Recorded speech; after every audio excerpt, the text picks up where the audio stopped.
Aloha, welcome back for one more lesson in Chapter 9, Long-Lived Tangible Assets. We're going to work on exercise 9-6 on page 435 in the textbook. This is basically a depreciation exercise, computing depreciation under alternative methods. And so what I've done is I've kind of prepped it out ahead of time, make it a little bit easier to talk about. Plastic Works Corporation bought a machine at the beginning of the year at a cost of $12,000. Machine cost $12,000. Estimated useful life is 5 years, and the residual value is estimated at $2,000. They provide additional information. It says, assume that the estimated productive life of the machine is 10,000 units, and they schedule it out based on a 5-year period. So in the first year they estimate 3,000 units, second year 3,000 units, third year 2,000 units, and then years 4 and 5 1,000 units each, for a total of 10,000 units. So when we do depreciation under the units of production method,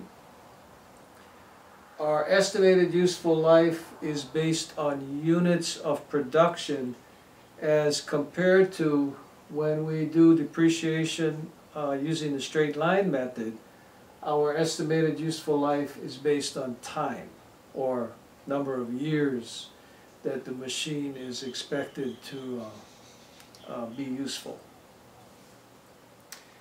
And so in addition to straight line and units of production, they also want us to calculate depreciation using the double declining balance method of depreciation. Double declining balance method of depreciation is what is referred to as an accelerated method of depreciation, where more depreciation is taken during the earlier years of the asset's life, and less depreciation is taken as the years go by, in the later years of the asset's life. So, going through each of the three depreciation methods at the top, we've already done this once in a previous lesson. Straight line depreciation, we start with the asset cost. The machine cost $12,000. We subtract the estimated residual value of $2,000 to come down to net depreciable cost of $10,000. And then we divide net depreciable cost by estimated useful life in years, and with the resulting calculation of $2,000 a year, that would be our depreciation expense using the straight line depreciation method. Now, when we use units of production, again, the beginning calculation, the beginning part of the calculation is similar to straight line. We take the asset cost, we reduce it for residual value, and we come up with net depreciable cost of $10,000. However, the difference is in the estimated useful life. For units of production, we use the estimated total production for that asset. And in this example, estimated total production over its life of 5 years is 10,000 units, and so we divide net depreciable cost by total estimated units of production for that asset, 10,000. And so $10,000 divided by 10,000 units, our depreciation rate using the units of production method is $1 per unit produced. $1 per unit produced. And so if the production follows the estimate given. In the first year, our depreciation would be $3,000, and in the second year, it would be $3,000. In the third year, it would be $2,000, and in the fourth and fifth years, it would be $1,000 each. Of course, production could be higher or lower in each year as you move forward from year one. But the rate you would use using units of production would be $1 of depreciation for every unit produced.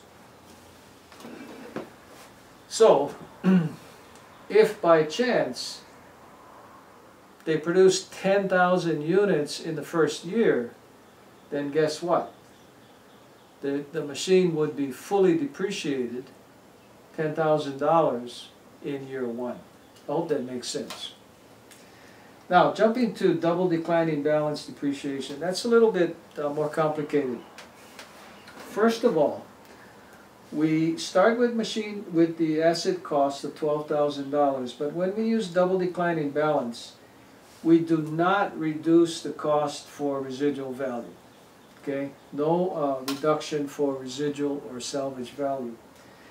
Then why do we call it double declining balance depreciation? Well, we take the straight line rate, which is calculated based on the estimate of 5 years for life, estimated life of 5 years. We take the straight line rate of 1/5, which is 20% per year, and then we double it. So double the straight line rate would be 40%, and so we are using a 40% rate to calculate depreciation in this example under double declining balance. So let's see how that works. In year one, we start out with the asset cost $12,000, and we apply the 40% rate, and so our depreciation for year one is $4,800. Now the other part of this depreciation method name is declining balance.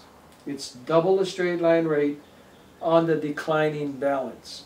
So what is the declining balance? Well, when we go to year two, we take our asset cost of $12,000 and we reduce it by any depreciation taken in previous years. And so at that point we have taken $4,800 in the previous year, and so we take $12,000 and subtract $4,800 and multiply that balance times the same rate, 40%. And so our depreciation for year two is $2,880.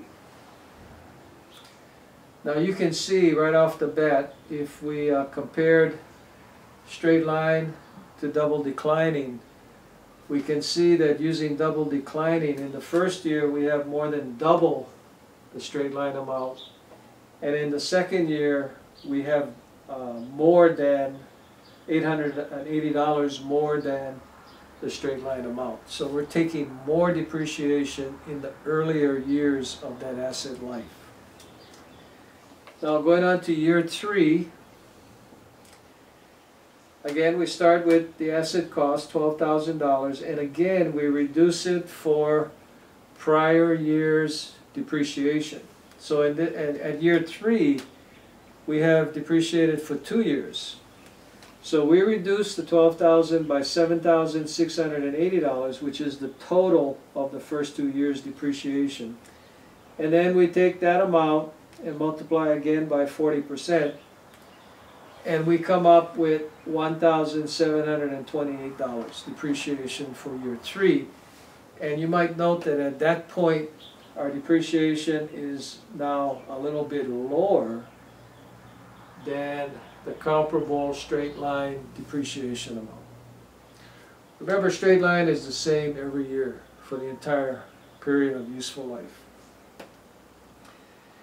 And then in year four, going back to double declining balance, in year four, now it gets a little tricky.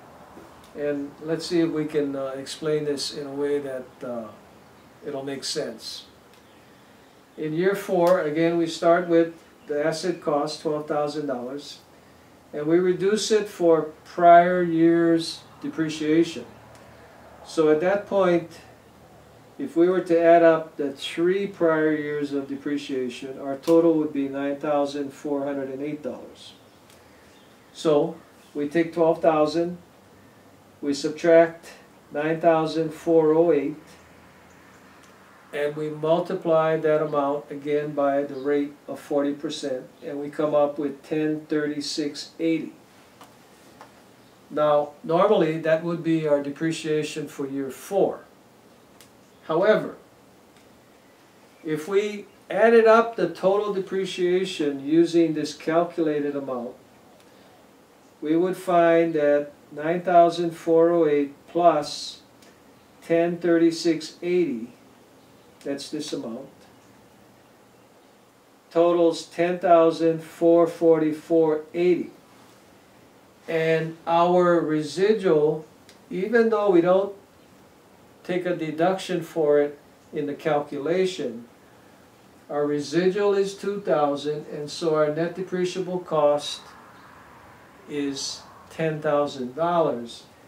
And if we were to record this full depreciation of 1036.80, then our total depreciation at that point would be $444.80 too much. And again, I hope you can follow that calculation and that it makes sense. Even though we're not reducing cost by residual, we still have to abide by our variables here. Residual of 2,000 and net depreciable cost of 10,000. And so, because we would be over depreciated by $444.80, we need to reduce this calculated depreciation amount by $444.80. So we take the $1036.80, we subtract $444.80, and our depreciation for year 4 ends up being $592. Now let me try and recap that. There's not much room. I'll recap this double declining depreciation up here. So in year 1, this is double declining balance recap. In year 1, our depreciation was $4,800. In year 2, $2,880.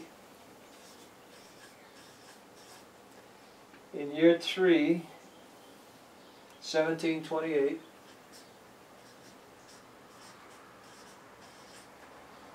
And after all those adjustments that we just discussed, in year 4, $592.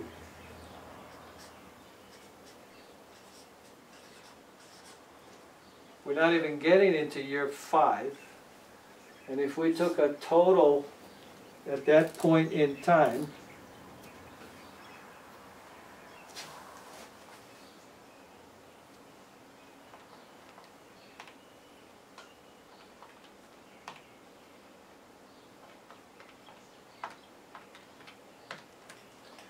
our total depreciation after 4 years using double declining balance depreciation is $10,000. So at that point we would stop depreciating this asset using the double declining balance after 4 years instead of 5 years.